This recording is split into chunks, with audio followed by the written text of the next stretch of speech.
नमस्कार, मैं हूं सिकता देव। आज रात हमारे इस खास कार्यक्रम में एक ऐसी साजिश जिसके राज जितने खुल रहे हैं उतना ही वो देश की राजनीति और समाज को सोचने पर विवश कर रही है। ये एक धर्मांतरण की एक ऐसी साजिश जिसके तार कई देशों तक जाते दिख रहे हैं और जो भारत के कई राज्यों में भोली भाली लड़कियों को बहला फुसलाकर डरा धमकाकर धर्म परिवर्तन कराता था। धर्मांतरण के इस गिरोह का सरगना है छांगुर, जिसके टॉर्चर लोक में फंसी लड़कियां धीरे धीरे अब सामने आ रही हैं और इसके साथ ही खुलते जा रहे हैं छांगुर के राज। इस मामले में अलग अलग इलाकों में पड़े छापों में 100 करोड़ से ज्यादा की अवैध संपत्ति सामने आ चुकी है।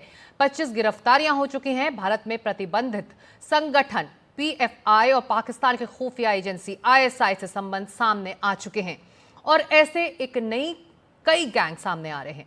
ये ऐसे मामले हैं जो हिंदुस्तान के समाज को खोखला करने की साजिश से जुड़े हैं। इन्हीं साजिशों को बेनकाब करने के लिए हमारे इस कार्यक्रम लव जिहाद से मुजाहिदा लाइव में हमारे साथ हैं धर्मांतरण के गैंग्स की कई पीड़िताएं। पहली पीड़िता लखनऊ से हैं, दूसरी पीड़िता औरैया से और तीसरी आगरा से। हम उनके असली नाम आपको नहीं बता रहे, लेकिन उनसे बात करने से पहले कुछ और पीड़िताओं का दर्द पहले सुन लेते हैं। गैंगरेप हुआ सहारनपुर के अंदर, गांव घाना खंडी के अंदर। सिगरेटों से मुझे जलाया गया, बेल्टों से मारा, चाकुओं के से वार किए गए, मेरे फेस को खराब कर दिया गया मार मार के। उसने मेरे साथ तरह तरह से शारीरिक शोषण किया। उसने मेरा कितनी बार मेरे इच्छा के विरुद्ध मेरे साथ संबंध बनाया, मेरा एबॉर्शन तक कराया, सारी हरकतों को रिकॉर्ड करके हमें ब्लैकमेल करता। मुझे सेफ प्लेस और सारी चीज़ें का लालच दिया कि आपको और अच्छी जगह पे रहने का और सारी चीज़ें कर सकते हैं अरेंजमेंट। बस उसके लिए आपको इस नाम एक्सेप्ट करना होगा और मतलब दूसरी तीसरी चौथी वाइफ बनना होगा किसी की।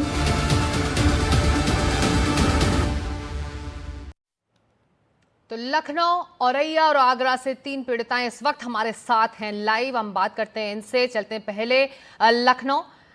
आपने बहुत हिम्मत दिखाई है और हम अपने दर्शकों को बता दें कि हम इन तीनों के नाम नहीं बता रहे हैं। लखनऊ के पास पहले चलते हैं। आप पहले बताइए कि जो ये पूरा मामला है आपके साथ क्या हुआ, आपका क्या अनुभव रहा और आपको कैसे हिम्मत आई कि आपको इस बारे में आकर सामने आना है। दरअसल मैं छांगुर गैंग के जो सक्रिय सदस्य हैं, मुझसे जो लड़का आया था मिलने के लिए, अमित अबू आमिर अंसारी नाम का आया था, सन ऑफ अबू हुरैरा अंसारी। इसके द्वारा मुझे प्रेम जाल में फंसाया गया, क्योंकि मैंने धर्मांतर के इस रैकेट को एक्सपोज करने में काफ़ी टाइम से मैंने इसमें जद्दोजहद की थी। तो पता चला था कि इनका 2 तरह का गेम होता है। एक या तो प्रेम जाल के द्वारा फंसाना, दूसरा होता है इनका आर्थिक रूप से प्रलोभन देना। मुझे प्रेम जाल द्वारा फंसाया गया था और उसके बाद में वर्ष 2019 में मुझे छांगुर पीर बाबा से मिलवाया था और मिलवाने वाली जो थी मुझे, वो अमित उर्फ अबू आमिर के बहन उम्मे रकीबा नाम की, जो नीतू की दोस्त है, आज भी बाहर है, आज भी उसकी गिरफ्तारी नहीं की गई है, इसीलिए खुलासे इसमें नहीं हो पा रहे हैं। तो उसके द्वारा मुझे मिलवाया गया था और इनका उद्देश्य जो है इस्लाम मतलब हमारे देश को इस्लामिक राष्ट्र बनाने का है, जिसकी वजह से इनका ये धर्मांतर का बड़े पैमाने पर रैकेट चल रहा है। और इसमें मुख्य गवाह के रूप में एफआईआर के अंदर मेरा नाम भी है। इसके बावजूद प्रशासन की आज भी इतनी लापरवाही है कि किसी की गिरफ्तारी नहीं कर रही है। मैं पिक्चर भी आपको शो करना चाहूंगी, जैसे आप देख रहे होंगे स्क्रीन पे। ये अमित है उर्फ अबू आमिर अंसारी इसका नाम है, इसके फादर अबू हुरैरा अंसारी। ये जो है ये पिछले 40 सालों से इस कार्य को कर रहे हैं। आज का नहीं इनका खेल है, इनका धर्मांतरण का ये पुराना खेल है। और जिसकी मैं बात कर रही हूँ उम्मे रकीबा, जो नीतू की दोस्त है, क्लोज फ्रेंड है, वो ये है उम्मे रकीबा उम्मे हबीबा, जिसकी गिरफ्तारी अभी तक हुई नहीं है। जब तक कि इनकी गिरफ्तारी नहीं होगी तब तक कि खुलासे नहीं होंगे। और ये परिवार नेपाल बॉर्डर पे तस्करी करता था बहुत टाइम से और इसमें मैंने कई बार थाने में कंप्लेंट कर दी है। वर्ष 2020 से लगातार मैं नियरेस्ट थाने में हर जगह मैं प्रार्थना पत्र दे रही हूँ, मुख्यमंत्री पोर्टल पे मैंने कई जगह दिए और उसके बाद एसटीएफ द्वारा इसमें मतलब एफआईआर वर्ष 2024 में नवंबर में दर्ज की गई।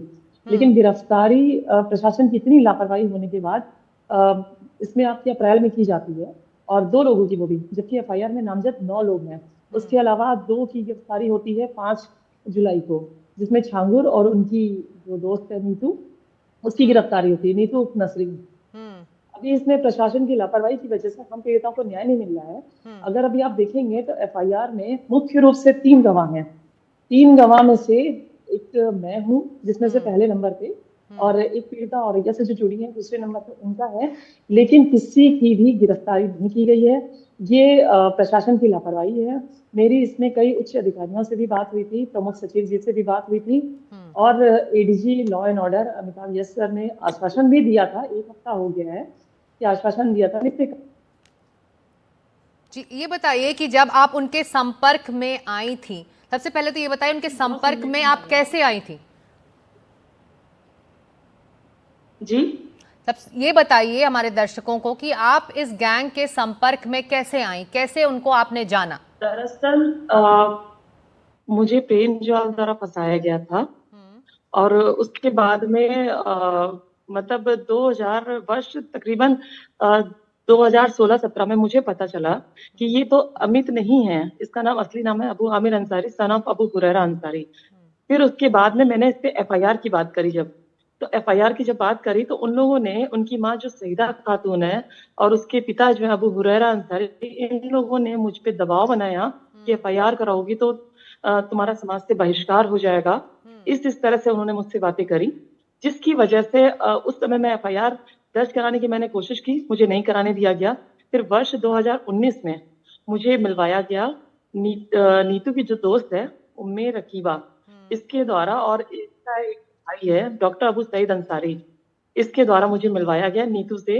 जब मैं वहां पहुंची तो वहां पे नीतू बैठी हुई थी, नीतू से मुझे मिलवाया तो मैंने नीतू नाम सुन के मैं शॉक्ड थी, क्योंकि उसका लुक पूरा हिजाबी था, पूरा मुसलमान का उसका लुक था, जी। जिसकी वजह से मुझे पहचानना थोड़ा सा मुश्किल हो गया। तो मैंने उससे पूछा ऐसा कैसे, तब उसने मुझे बताया कि यहाँ पे बहुत खुशहाल रहते हैं लोग, कोई परेशानी किसी को किसी तरह से नहीं होती है, और तुम भी मुसलमान बन जाओ। तो मैंने इस पे ऑब्जेक्शन किया वहां पे, चूंकि माहौल बड़ा अजीब सा था।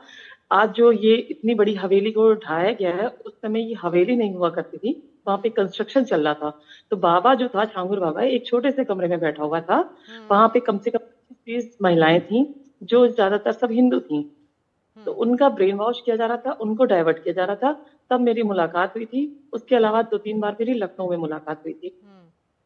तो आपको प्रेम जाल में फंसाया गया और कहा गया कि आप धर्म परिवर्तन करिए, आपके साथ अच्छा होगा। हम लौटेंगे आपके पास, औरैया चलते हैं जहां पर एक और पीड़िता हैं। आप ये बताइए कि आपका अनुभव क्या रहा, क्या हुआ था और किस तरह से आपको फंसाया गया इस पूरे जाल में? मेरी मम्मी को एक लड़का मिला था कानपुर में, रुद्र शर्मा नाम का। मेरे पापा को शराब की लत है। उसने कहा था कि एक छांगुर पीर बाबा हैं, वो तुम्हारे पति की शराब छुड़वा देंगे। मेरी मम्मी से कहा था।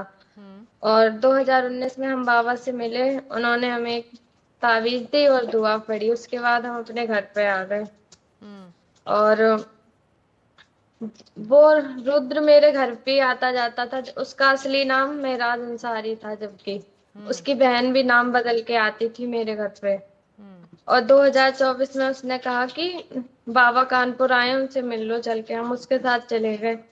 वो मुझे एक फतेहपुर मस्जिद में लेके गया, वहां पे मेरे साथ जबरदस्ती निकाह किया। वहीं पे हमें उसका नाम पता चला, मेराज अंसारी है। और एक सवा नाम की औरत भी थी वहां पे, उसको मेरी नकली माँ बनाया गया था। और वीडियो कॉल पे छांगुर पीर बाबा थे, उन्होंने मेरा नाम जैनब रखा था।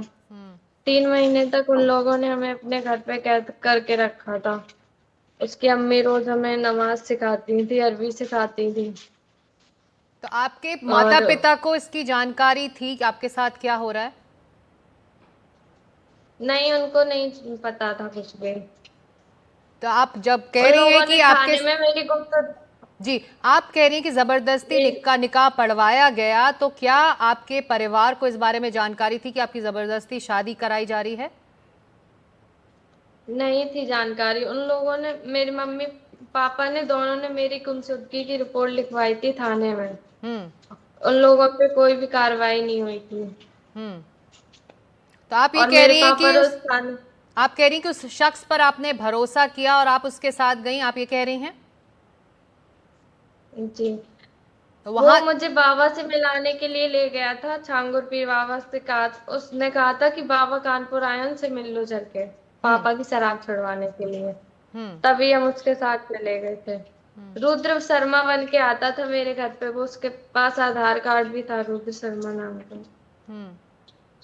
तो जब आप वहां गई और जहां पर आपको कहा गया कि आप वहां चलिए, उस बाबा से मिलिए, छांगुर बाबा से मिलिए, वो आपके पिता का जो शराब है, जो नशा वो करते हैं, वो छुड़वा देगा, तो आप उस भरोसे से वहां गई और वहां से आप नहीं लौट पाई थी, आपको वहां कैद कर लिया गया था, आप ये कह रही हैं?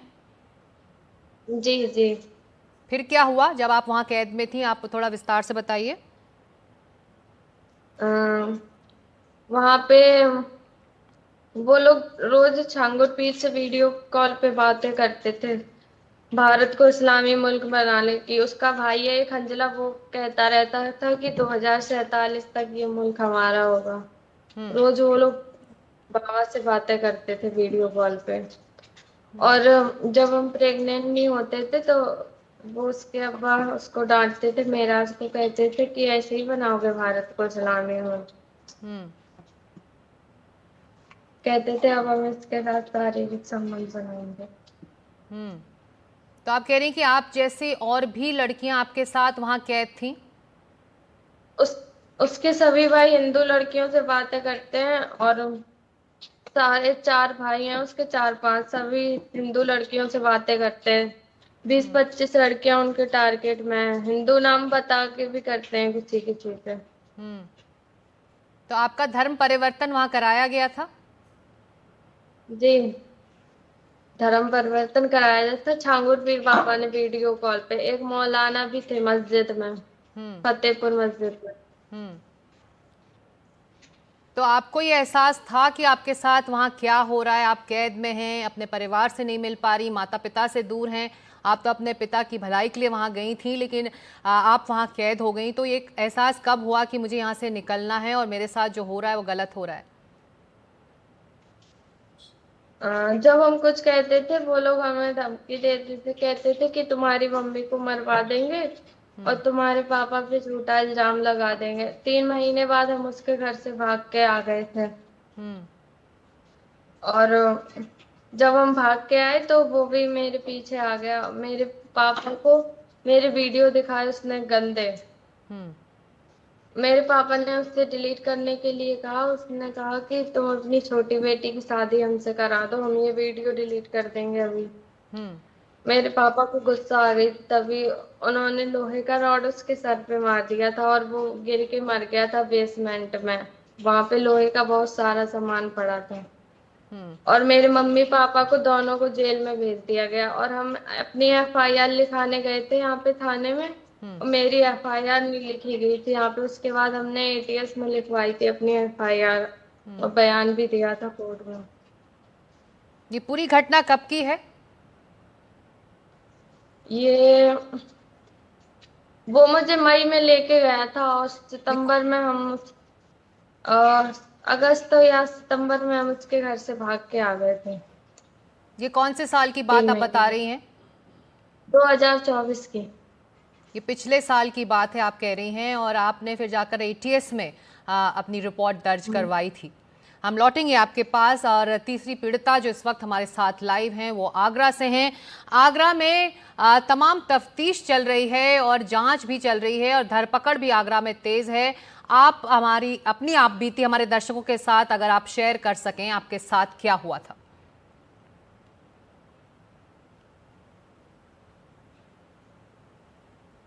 जी, मेरे घर में झगड़ा हुआ था भाइयों से।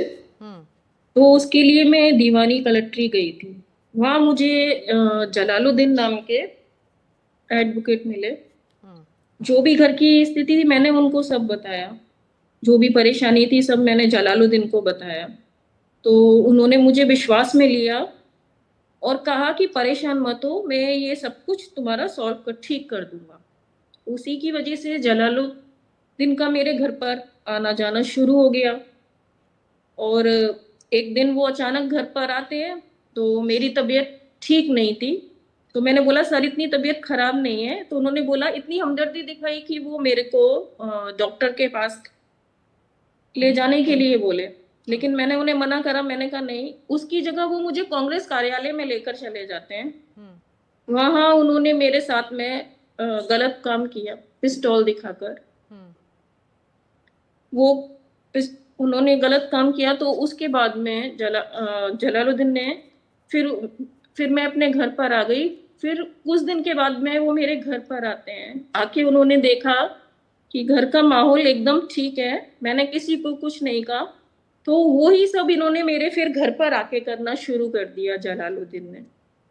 फिर वो मेरे को घर पे ही मेरे को नमाज अपने साथ पढ़वाते थे, कलमा पढ़वाते थे, रोजे रखवाते थे, और ये सब अगर मैं नहीं करती थी तो वो मेरे को मारते पीटते थे। और मैं शिव जी की पूजा वगैरह करती थी तो उन्होंने मेरे भगवान को भी उन्होंने उठाकर फेंक दिया। मतलब ये था कि उन्होंने इतना बहुत कुछ मेरे साथ में गलत किया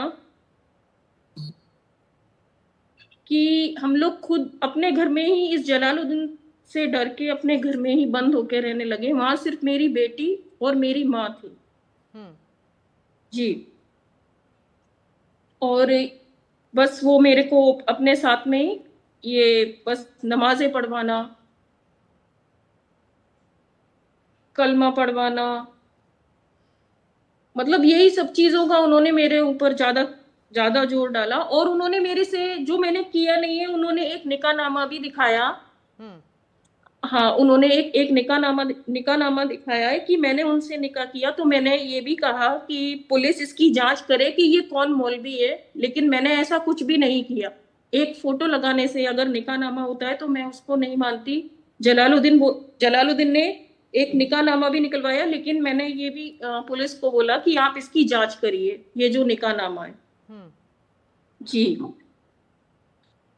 तो आप कह रही हैं कि आपके परिवार में आपकी माँ और आपकी बेटी हैं और आप उनके साथ रहती हैं, और उनके सामने वो घर आता था और आपको उसने फंसाया था। आपको इस जलालुद्दीन नाम के शख्स पर भरोसा क्यों हुआ कि वो आपके ज़िंदगी में जो कुछ गलत हो रहा है वो सही कर देगा? आपने क्यों भरोसा किया उस पर जब वो आपसे मिला था? उन्होंने इतना विश्वास में लिया कि मतलब उन्होंने मैंने ये सोचा भी नहीं था, क्योंकि वो मेरे को एक बेटी की नजर से देखते थे। उन्होंने मेरे को एक बेटी जैसे समझते थे वो। तो इसलिए उन्होंने बोला कि तुम परेशान मत हो। और भाइयों से झगड़ा हो रहा था, उनपे मैं विश्वास इसलिए करने लग गई क्योंकि जो भाइयों से झगड़ा हो रहा था, उन्होंने घर में आए, उन्होंने वो झगड़ा भी शांत करवा दिया। जो मेरा भाई था, काफी झगड़ा कर रहे थे, तो उन्होंने ये सब भी ठीक कराया। उन्होंने पूरा विश्वास में ले लिया कि मैं ये सब कुछ को ठीक करवा दूंगा। भाइयों से झगड़ा क्यों हो रहा था आपका? एक्चुअली क्या था, भाइयों ने माँ ने घर ना मेरे और मेरी बहन के नाम कर दिया था। भाइयों ने कोई माँ की खेती है, उसमें भाइयों ने कुछ मतलब वो जो सामने वाली पार्टी थी उससे पहले से पैसे वगैरह ले लिए थे, और माँ का एक झूठा एग्रीमेंट करवा दिया था। तो ये सब हमारे घर में इतनी दिक्कत चल रही थी, तो हमने ये सारी दिक्कत वकील साहब को बताई थी, और उन्होंने कहा कि परेशान मत हो, मैं ये सब ठीक करा दूंगा, तुम्हारी खेती की जमीन को भी मैं दिलवा दूंगा। उसके लिए मैं फिर एक ही दिन में हमारा जो भाई था, माँ ने घर नाम किया, तो उन्होंने वकील साहब ने सबसे पहले मेरे भाई को घर से निकलवाया। हाँ, उसके बाद में भाई रहता था, बस उसके बाद मेरी बेटी और मेरी माँ रह गए। उसकी वजह से वकील साहब का घर पे आना जाना फिर शुरू हो गया। तो शुरू में तो वो काफी अच्छे रहे, लेकिन बाद में उन्होंने ये सब चीज अपने मतलब पूरा एकदम मेरा माइंड बदल के, मतलब जो चीजें मैं करना नहीं चाहती थी, मेरे को डरा धमका के बोला अभी मेरी बड़े बड़े नेताओं से मेरी पहचान है। उन्होंने ये कहा कि मेरी बड़े बड़े नेताओं से मेरी पहचान है, और मैं एक वकील हूँ, तेरे ऊपर मेरे पीछे 5,000 वकील है, अगर तूने मेरे खिलाफ एक भी आवाज उठाई तो मैं तेरे ऊपर इतने मुकदमे लगवाऊंगा कि तू इस चीज में से बाहर भी नहीं निकल पाएगी। बस यही डर से उन्होंने भाई को बाहर निकाल दिया। फिर मैं बाकी किससे मदद मांगती, यही सबका वो मेरे पे दबाव डालते गए, और बस वो मेरे को फिर घर में ही मेरे धर्मांतरण करवाते रहे। मेरे को ये समझिए कि उन्होंने इतना मेरे घर में मुझे टॉर्चर करके रखा, मेरे घर में, कि मैं ये चीज अपने घर में किसी को भी कुछ भी नहीं बोल पाई, ना मैं अपने आस पड़ोस में बोल पाई, क्योंकि इन्होंने मेरे को इतना डरा के रखा हुआ था कि मैंने ये किसी को भी नहीं बोला।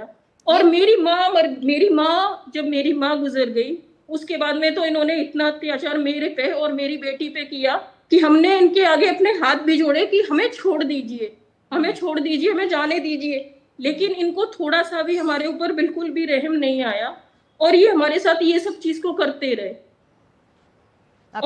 आपकी बेटी की उम्र कितनी है, कितनी बड़ी है आपकी बेटी? जी मेरी बेटी 19 साल की।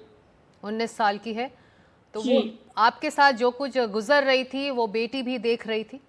जी बिल्कुल देख रही थी। वो भी, उसको भी बहुत बार इन्होंने मारा, 2 से 3 बार जलालुद्दीन ने मेरी बेटी को भी मारा। और ये समझिए कि मेरी बेटी भी बोलती थी कि हमें जाने दीजिए, हमें जाने दीजिए, लेकिन उनको थोड़ा सा भी हमारे ऊपर रहम नहीं आया। बस खाली कहा ना, ये कहा कि मैं यहीं से तुम्हें जान से मार दूंगा, मतलब धमकियां देना, और बोला कि तुम्हें मैं खुद ही फंसवा दूंगा, तुम यहाँ से निकल ही नहीं पाओगी। मेरे ऊपर 5000 वकील है, मैं एक नेता हूँ, मेरे नेताओं से पहचान है, मैं कांग्रेस का अध्यक्ष हूँ, और मेरे काफी लोगों नेताओं से मेरी पहचान है। पर ये बताइए कि आप उनके पास पहुंची, उन्होंने कहा कि मैं तुम्हारे घर में जो कुछ भी भाइयों से झगड़ा हो रहा है वो मैं ठीक कर दूंगा, उन्होंने वो कोशिश भी की। इस बीच किसी तरह का प्रलोभन दिया, कुछ फाइनेंशियल असिस्टेंस दिया, कुछ पैसे दिए आपके गुजारे के लिए, कुछ मदद, आर्थिक मदद भी वो करते थे क्या? नहीं, ये सब उन्होंने कुछ नहीं किया। नहीं, ये सब उन्होंने कोई मदद नहीं करी। लेकिन जो उन्होंने भाई को भी निकलवाया, उसके लिए मैं भी, उन्होंने जो पुलिस को पैसा या किसको देना होता है वो भी उन्होंने हमारे से ही लिया, उन्होंने ऐसी मदद कुछ नहीं करी। जी। तो आप कह रही हैं कि आप ब्लैकमेल होकर इसमें रह गई और आप इस टॉर्चर से गुजरती रही? जी। बस इस्लाम कबूल लो, इस्लाम कबूल लो, कलमा पढ़ लो, मेरे को जन्नत मिलेगी, ये बोलते थे कि तुम बन जाओगे, ये धर्म अपना लोगी तो मेरे को जन्नत मिलेगी। जी, मतलब इसी चीज में वो हमारे को उन्होंने निकलने नहीं दिया। हम एकदम से दबते चले गए इन्हीं के कहने पे। मतलब हम ये सब चीज अपने घर में, हमारे भगवान जो थे, हमारे शिव जी थे, उसकी हम पूजा करते थे, इन्होंने गुस्से में आके वो भी फेंक दिया। बोला जो इंसान अपने ऊपर से मक्खी नहीं उड़ा सकता है वो जग क्या चलाएगा। वो ये बोलते थे। तो आपके हिंदू होने पर वो, तो आप कह रही हैं कि आपके हिंदू होने पर वो ताना देते थे, चाहते थे कि वो जैसे हैं वैसी आप बन जाएं। हम लौटेंगे आपके पास, अब हम चलते हैं लखनऊ, जहां से एक और पीड़िता लगातार हमारे साथ जुड़ी हुई हैं। ये सुपर एक्सक्लूसिव आप देख रहे हैं NDTV इंडिया पर, जहां पर इस लव जिहाद की जो पीड़िताएं हैं वो अपनी आप बीती सुना रही हैं लाइव। लखनऊ लौटते हैं। ये बताइए कि आप की जो पारिवारिक पृष्ठभूमि है, जो फैमिली बैकग्राउंड है, उसके बारे में बताइए। आपने बताया कि आप प्रेम जाल में फंसी, उसके बाद आपको एहसास हुआ कि आपने जो फैसला लिया वो गलत हुआ, लेकिन आपके परिवार के बारे में बताइए। क्या परिवार इस पूरे रिश्ते में इन्वॉल्व था? उनको पूरी जानकारी थी कि आप किसके साथ ये रिश्ता कायम कर रही हैं, कौन किसके साथ आपका उठना बैठना है? दरअसल मेरे परिवार को मेरी कोई भी जानकारी नहीं थी, लेकिन मैं जिस परिवार से मिली थी, जो अमित नाम का परिवार मुझसे मिलने आया था, सभी मुझसे हिंदू इंट्रोड्यूस करके मिले थे। बहनों का नाम भी हिंदू बताया, भाई का नाम भी हिंदू बताया, तो सारे लोग मुझे हिंदूपंथी मिले। तो मुझे ये इस बात से मैं अनजान थी कि ये मुस्लिम परिवार है, मुझे लगा ये हिंदू परिवार है। मेरे परिवार वालों को कोई जानकारी किसी तरह की नहीं थी कि क्या मामला है या मैं किससे कनेक्ट हूँ, कुछ नहीं जानकारी थी मुझे। जब तकरीबन वर्ष 2016-17 में पता चला इसके बारे में कि ये तो अमित नहीं अबू आमिर है, तो इस पर जब मैंने ऑब्जेक्शन किया था, तब इन लोगों ने मुझ पर दबाव बनाया कि तुम्हारे परिवार का समाज से बहिष्कार हो जाएगा, तुम लोगों को कोई नहीं अपनाएगा, तुम्हारी बदनामी होगी। इस तरह का प्रेशर मेरे ऊपर बहुत ज्यादा दिया गया। फिर भी मैं थोड़े टाइम के लिए शांत हुई।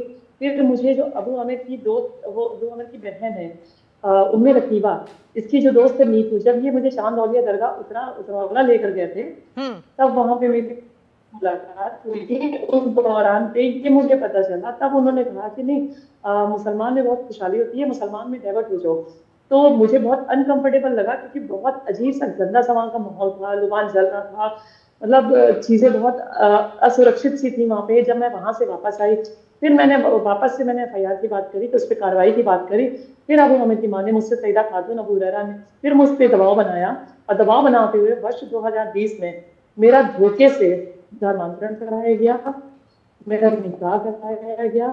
निकाह कराने के 2 से 3 दिन बाद ही मुझ पे दबाव बनाया जाने लगा कि जैसे नीतू इस काम को एग्जीक्यूट कर रही है वैसे ही मुझे करना है, हिंदू धर्म के प्रति नफरत फैलाना है और उनकी चीजों को इस तरह से, मतलब बुत परस्ती क्या होती है, मूर्ति पूजा क्या होती है, ये सब कुछ नहीं होता, पत्थर पूजने से क्या होता है, कुछ नहीं मिलता है, अल्लाह ही सब कुछ करने वाला होता है, तो मैं और लोगों को इसमें लाना है, ये करना है, तो मैंने इस पे ऑब्जेक्शन किया। तभी से मेरा विवाद शुरू, मेरे साथ लड़ाई झगड़ा मारपीट सब कुछ किया गया, जिसकी वजह में मैंने कई प्रार्थना पत्र मतलब थाने वगैरह पे दिए। मुझ पे उल्टा बल्कि कुछ एलिगेशन लगाए गए कि मैं मारपीट करती हूँ, मैं गाली गलौज करती हूँ, तो कुछ इसमें ऐसे मैं तो कहूंगी आप कि कह रही पुलिस कि आप प्रशासन तब भी आपका जुड़ा हुआ है। जब आपको एहसास हुआ तब देर हो चुकी थी, तब टॉर्चर आपके साथ चालू हो गया था।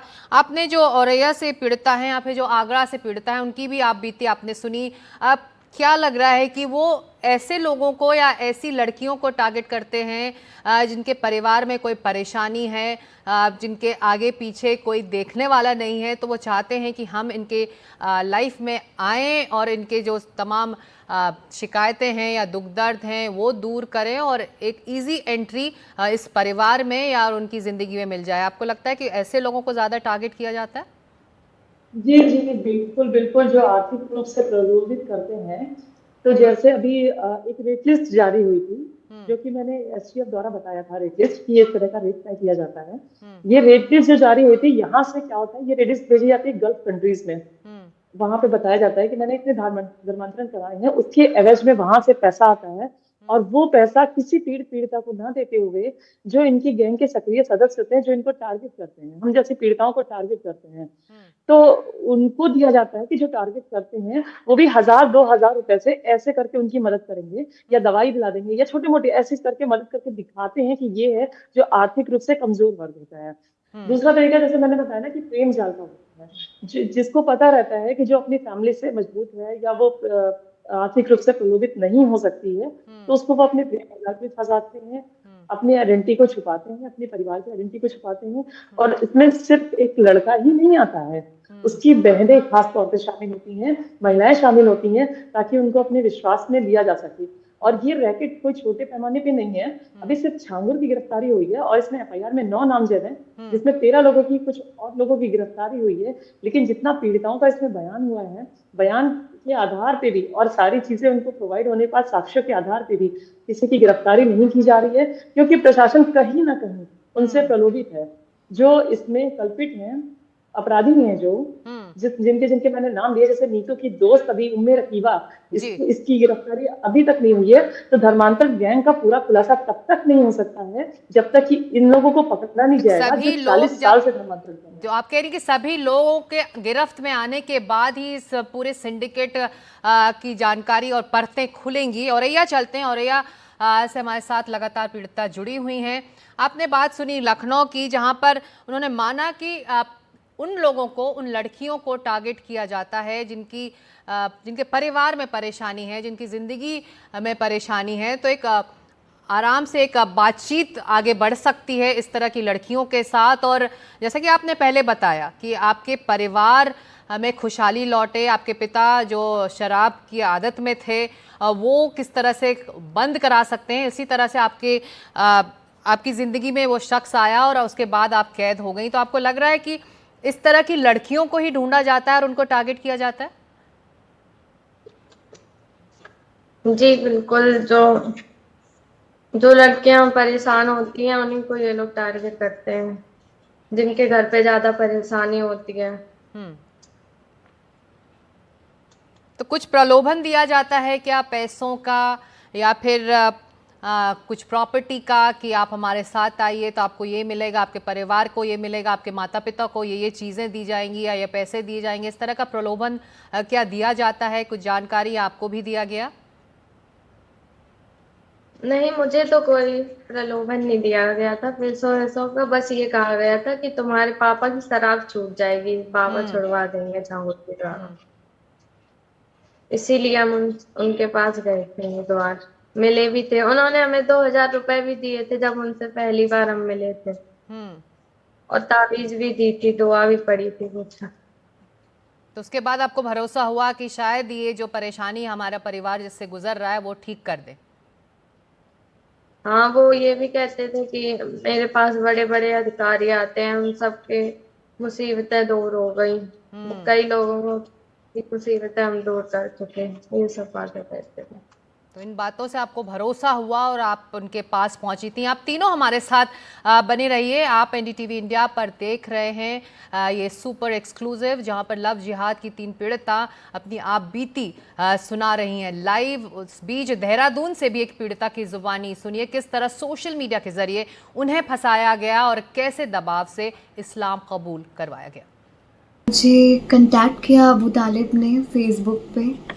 अपने दीन की बातें बता रहा था वो, तो मैंने जानकारी हासिल की इस्लाम की उससे। फिर उसने मुझे शादी के लिए फ़ोर्स किया, तो तब से हमारी बात होती थी 2019 से।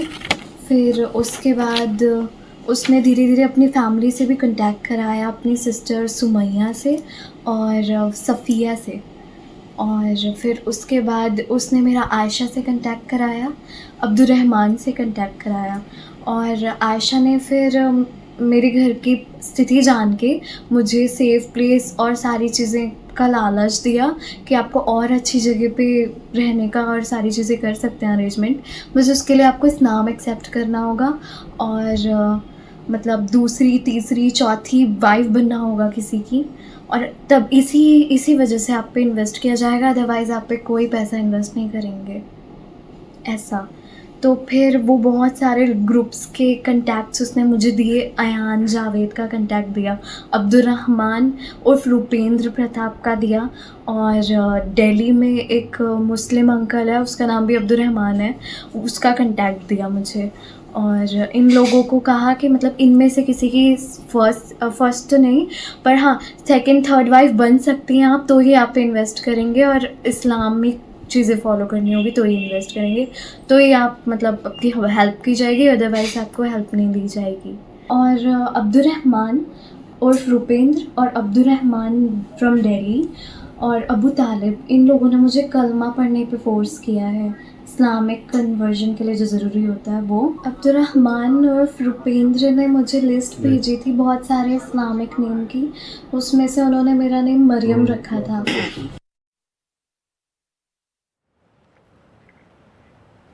और ऐसी एक पीड़िता हैं गाजियाबाद से भी। धर्म परिवर्तन से जुड़े गैंग ने 8 साल तक शारीरिक शोषण किया, ब्लैकमेल किया।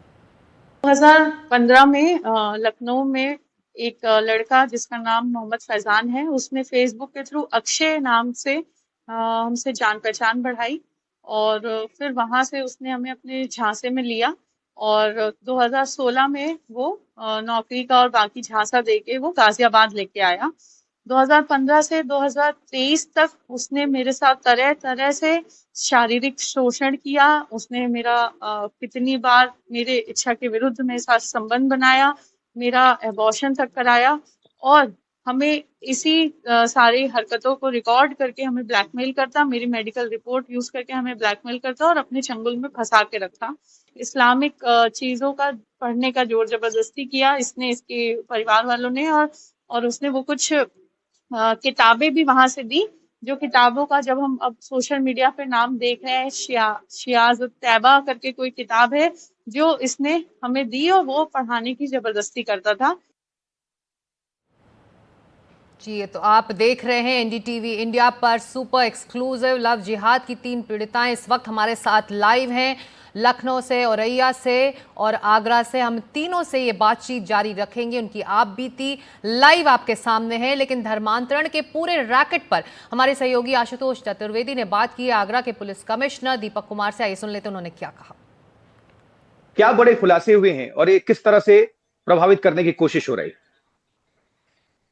जैसा कि पिछले सप्ताह आज ही के दिन हमारे डीजीपी महोदय ने अस्मिता मिशन के तहत इसका खुलासा किया था कि आगरा जनपद की 2 लड़कियां, 2 बहनें थी जो कि गायब हो गई थी मार्च के महीने में। उसके बाद में इस संबंध में हम लोगों ने यहाँ पर मुकदमा दर्ज किया और साइबर थाने से इसकी पूरी विवेचना की जा रही थी, इसका इन्वेस्टिगेशन किया जा रहा था। जब इसके इन्वेस्टिगेशन के तह में हम लोग गए तो हम लोगों को पता चला कि यह जो रैकेट है ये लड़कियों के सिर्फ जाने का, गायब होने का मामला नहीं है, खूबसूरती का मामला नहीं है, ये धर्मांतरण से जुड़ा हुआ एक बड़ा रैकेट है और इसके तार 6 अलग अलग स्टेट्स में फैले हुए थे। हमारी टीम ने डीजीपी साहब के निर्देशन में इन 6 राज्यों में हम लोगों ने कोर्ट से हम लोगों ने NBW लेकर के इन जगहों पर हमारी टीम ने रेड किया और रेड करके वहां से हम लोगों ने 10 अभियुक्त को वहां से हम लोगों ने अरेस्ट किया। हम अच्छा। लोग अभी तक इस पूरे धर्मांतरण के मामले में हम लोगों ने 14 लोगों को गिरफ्तार किया है, जिसमें कि 11 लोगों को ऑनरेबल कोर्ट से हम लोगों ने 10 दिनों के लिए उनकी PCR पुलिस कस्टडी रिमांड ली है। उनसे लगातार हम लोग पूछताछ कर रहे हैं, सस्टेन इंट्रोगेशन के लिए हम लोगों ने लिया है। ये जो धर्मांतरण का जो रैकेट जो तार जुड़ा हुआ है, इसमें जो फंडिंग इसमें विदेशों से भी की गई, जो बाहरी देश है उनसे भी की गई। क्या पाकिस्तान का भी कनेक्शन सामने आ रहा है? पाकिस्तान का जो कनेक्शन आ रहा है वो ये आ रहा है कि ये जो ग्रुप था, जो ये लोग 15-16 साल के बच्चे से लेकर के 25-26 साल के जो लड़के और लड़कियां थे, उन लोगों को ये टारगेट करते थे, ये ग्रुप को टारगेट करता था। और इसमें पाकिस्तान के जो प्रीचर हैं, जो कि धर्म के बारे में बताते हैं, इस्लाम के बारे में बताते हैं, तो इस्लाम की प्रीचिंग में एक टर्म है दावा। दावा का अर्थ ये होता है कि इसमें एक डिबेट के लिए, एक बौद्धिक विमर्श के लिए ये लोग आमंत्रित करते हैं। जो लोग इस्लाम को नहीं फॉलो करते हैं उसको इसमें ये लोग इनवाइट करते हैं और इनवाइट करके इस्लाम के बारे में ये लोग बताते हैं। तो पाकिस्तान के ऐसे जो ग्रुप थे, उससे भी जो हमारी जो बालिकाएं हैं जिनको हम लोगों ने रेस्क्यू किया है, जिन लड़कियों को, वो इन ग्रुप से भी इन लोगों ने उसके बारे में प्रीचिंग ली और उसके वो कनेक्शन ले। मतलब हिंदू धर्म के खिलाफ जरूरी बातें ये बोलते थे या लड़कियों के ब्रेन वॉश किया जाते थे? जी, लड़कियों को ब्रेन वॉश किया जाता था। इसमें वो इस्लाम के बारे में बोलते थे, इस्लाम की जो अच्छाइयाँ थी उसके बारे में वो बताते थे और लड़कियों को ब्रेन वॉश करते थे कि जो ये धर्म है, ये बुत परस्त धर्म है और आप इसको फॉलो नहीं करो, और इन लड़कियों को फिर उसमें शामिल। तो हैंडलर क्या पाकिस्तान में बैठा था, जो कश्मीर में या फिर भारत से जो लड़कियों से दोस्ती करवाता था?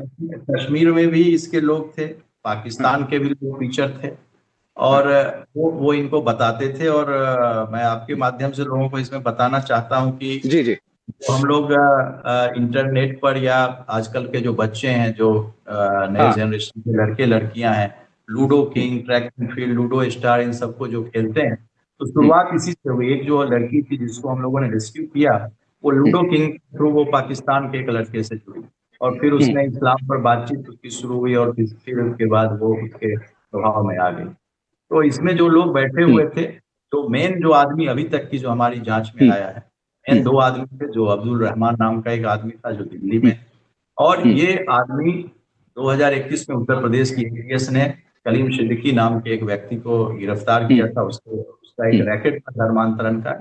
ये अब्दुल रहमान उसी का खास आदमी है। अच्छा। और ये खुद भी एक कन्वर्टी है, ये ओरिजिनली रहने वाला फिरोजाबाद का है और 1990 में अपना धर्म, मतलब आप कह रहे हैं कि हिंदू था, बाद में धर्म बदलकर मुस्लिम हो गया? जी, 1990 में ये धर्म परिवर्तन किया। अच्छा। हमने जितने लोगों को इसमें अरेस्ट किया है उसमें ज्यादातर वही लोग हैं जो कि कन्वर्टी हैं। कन्वर्टी को ये लोग रिवर्टी कहते हैं। जो इनके जो इन्होंने ग्रुप बना रखा है उसमें ये लोग कन्वर्जन नहीं कहते हैं, वो लोग कहते हैं कि इस्लाम में वो रिवर्ट वापस आ गए। रिवर्ट करके इनका एक ग्रुप बना हुआ है और उस ग्रुप में ऐसे सैकड़ों लोग हैं जो कि शामिल हैं, जो कि रिवर्ट हो रहे हैं, जिनके पास में नंबर है। तो अब्दुल रहमान इसका किंग पिन अभी तक के हमारी तहकीकात है, जो हमारी इन्वेस्टिगेशन है, उसमें आया है। एनडीटीवी इंडिया के माध्यम से, दीपक जी मेरा आखिरी सवाल, एनडीटीवी इंडिया के माध्यम से क्या आप हमारे जनता को कैसे जागरूक करेंगे, लड़के लड़कियों को, न्यू जनरेशन को कोई मैसेज देना चाहेंगे, या धर्मांतरण गैंग से जुड़े हुए जितने भी शातिर हैं, जितने भी सिंडिकेट है, रैकेट्स हैं, उनके लिए क्या मैसेज है दीपक कुमार, आगरा पुलिस का? ठीक है, मेरे लिए दोनों को मैसेज है। ये जेन जी के जो नए जनरेशन के जो हमारे बच्चे हैं, उनके पेरेंट्स को ये जानने की जरूरत है, क्योंकि आपको बहुत ही आश्चर्य होगा कि इसमें किसी के भी पेरेंट्स को ये नहीं मालूम था कि उनके बच्चे जो हैं वो इस्लाम के रीति रिवाज को फॉलो कर रहे हैं, उनके बच्चों ने निकाह कर लिया, इसमें से कोई भी नहीं जानता था। इनफैक्ट हम लोग जब हरियाणा के परिवार वालों से बातचीत किए, उत्तरांचल के परिवार वालों से बातचीत किए, तो किसी का कोई यकीन ही नहीं हुआ। उनको हमें यकीन कराना पड़ा कि नहीं, हम लोग आपके लिए कह रहे हैं और ये इस बात में ये सच्चाई है।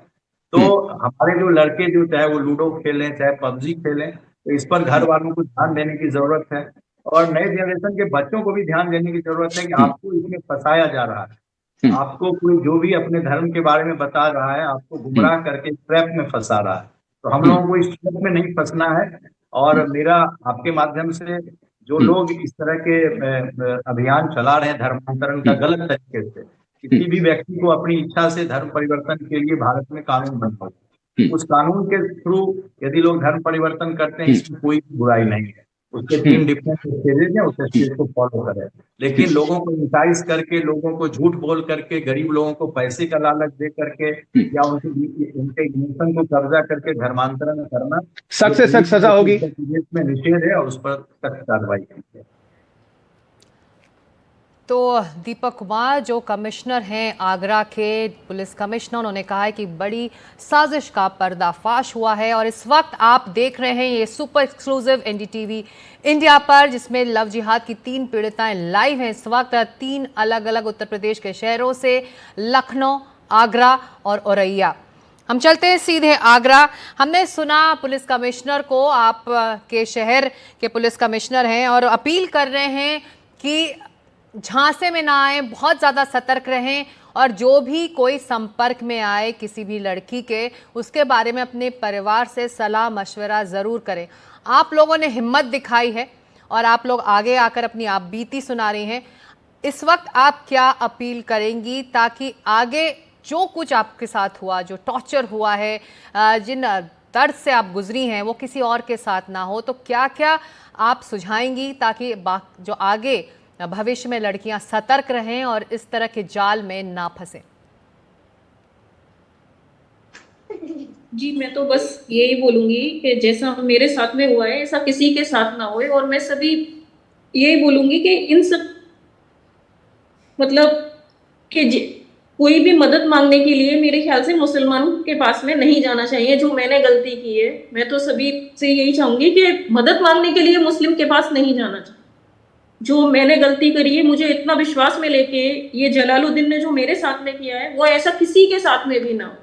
और मैं आज यहाँ तक जो पहुंची हूँ, तो मेरे साथ में जो मेरे भाई लोग थे, मतलब मेरे सगे नहीं, लेकिन जो मेरे उनसे बोले हुए जो भाई थे, मैं आज जो यहाँ तक पहुंची हूँ सिर्फ उनकी वजह से ही मैं यहाँ तक पहुंच पाई हूँ। नहीं तो मैं जलालुद्दीन के खिलाफ कभी कुछ भी नहीं बोल पाती, क्योंकि मैं हमेशा उससे इतना डरती थी कि मैंने आज तक उसके खिलाफ कोई आवाज नहीं उठाई। वो मेरे पे इतना कुछ भी करता रहा, लेकिन फिर भी मैं उसके खिलाफ कभी खड़ी नहीं हुई। लेकिन आज मेरे पीछे इतने लोग हैं कि मैंने यही हिम्मत दिखा के मैं आज यहाँ तक पहुंच पाई हूँ कि वो जलालुद्दीन है, उसने जो मेरे साथ गलत किया है तो उसको मतलब सजा मिले, बस मैं ये चाहूंगी।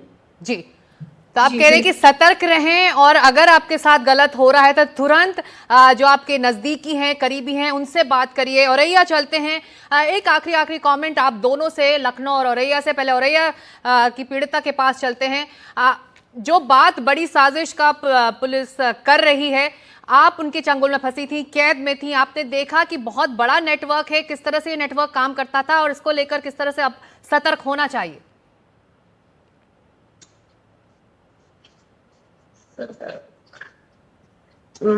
ये कि कोई भी किसी भी अनजान लोगों पे विश्वास ना करे। कोई भी हिंदू नाम बताए या फिर कुछ भी, उन लोगों पे विश्वास ना करें और किसी भी पीर बाबा के पास मत जाएं। चलिए लखनऊ चलते हैं। आपने टॉर्चर सहा है और हिम्मत अब दिखाई है, आप चाहते हैं कि जल्द से जल्द कार्रवाई हो और आपको इंसाफ मिले, लेकिन आगे किसी के साथ ऐसा ना हो। चलते चलते आप क्या कहेंगी, क्या अपील करेंगी पुलिस से, प्रशासन से, सरकार से? सरकार से अपील करना चाहूंगी कि पुलिस प्रशासन जो हमारा है, जो घोर लापरवाही करता है, जिसकी वजह से अभी तक बहुत से इसमें अपराधियों की गिरफ्तारी नहीं की गई है। मुख्य गवाह के रूप में मैं हूँ। हो सकता है प्रशासन की मेरी वक्त से मुझे मरवा दिया जाए। मुझे सूत्रों के मुताबिक एक चीज पता चली है कि प्रशासन प्रलोभित हुआ है और जो मेरे अपोनेंट है अबू हुरैरा अंसारी, वो सबसे ये कह रहे हैं कि हम लोग की सब सेटिंग हो गई है, हम लोगों को कुछ नहीं होगा, हम लोग सब सेफ हैं। इतना कोई कॉन्फिडेंटली कैसे बोल सकता है? और अभी तक गिरफ्तारी नहीं हुई है, तो इसका मतलब यही है कि प्रशासन कहीं ना कहीं प्रलोभित है। और दूसरी चीज मैं ये कहना चाहूंगी हर एक लड़की, हर एक महिला से, जो कहते हैं कि मेरा अब्दुल ऐसा नहीं है, गलत है। सबके अब्दुल सब एक जैसे होते हैं और इसमें इसका साथ देने वाले बड़े बड़े धर्मगुरु मौलाना जिनको कहते हैं, वो शामिल हैं। और अभी जल्दी की बात बताऊं, शहाबुद्दीन साहब ने, एक मौलाना जो है, उन्होंने फतवा जारी किया था। उन्हीं की बरेली शहर में जो डॉक्टर अबू सईद अंसारी है, उसका परिवार वहीं है, उनके खिलाफ फतवा क्यों नहीं जारी किया गया अब तक, उनका समाज से चलिए, बहिष्कार तो आप क्यों कह नहीं रही हैं किया कि गया? बिल्कुल, तो आप कह रही हैं कि इस वक्त आपको इंसाफ का इंतजार है और आप इंसाफ चाहती हैं, आपका मामला अब पुलिस के पास है, जांच हो रही है और आप तीनों पीड़िताओं ने बहुत हिम्मत दिखाई है। ना सिर्फ अपनी जो बयान है वो पुलिस को आकर आपने दर्ज कराए हैं, अपनी रिपोर्ट दर्ज कराई है, बल्कि आपने एक टेलीविजन चैनल पर बैठकर आपके साथ जो कुछ हुआ वो लाइव हमारे दर्शकों तक पहुंचाया है। तो आपकी हिम्मत की दाद और बहुत एक तरह से ये उम्मीद कि आप तीनों को जल्द इंसाफ मिले, जिसके चंगुल में आप फंसी हुई थी और जिस टॉर्चर से आप तीनों गुजरी हैं। बहुत शुक्रिया एनडीटीवी इंडिया से जुड़ने के लिए।